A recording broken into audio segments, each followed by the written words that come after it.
ज्या पद्धतीने संदीपजींनी सांगितलं की पुण्याच्या अधिवेशनामध्ये देवेंद्रजींनी सांगितलं की आम्ही महाविकास आघाडी समोर 2 लाख मतांनी मागे राहिलो नाही, आम्ही त्यांना आजही परास्तच केलेला आहे.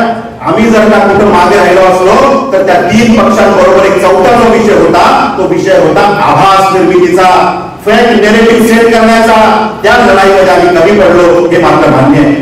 आणि हा फेक नेरेटिव्ह हा जो विषय आहे, आभास खोटं नरेशन करणं, खोटं सांगणं, हा विषय का सेट होऊ शकला यामध्ये कदाचित तुम्ही आणि मी मित्रांनो कुठेतरी कमी पडलो. मोदीजींचं अभिनंदन यासाठी आहेच की तिसऱ्यांदा ते पंतप्रधान झाले, पण त्याहीपेक्षा जास्त अभिनंदन त्यांचं याच्यासाठी आहे की एवढ्या सगळ्या नकारात्मक शक्ती येऊन सुद्धा त्यांचं नाक खेचून मोदीजी पुन्हा तिसऱ्यांदा पंतप्रधान झाले, यासाठी जास्त अभिनंदन करण्याची गरज.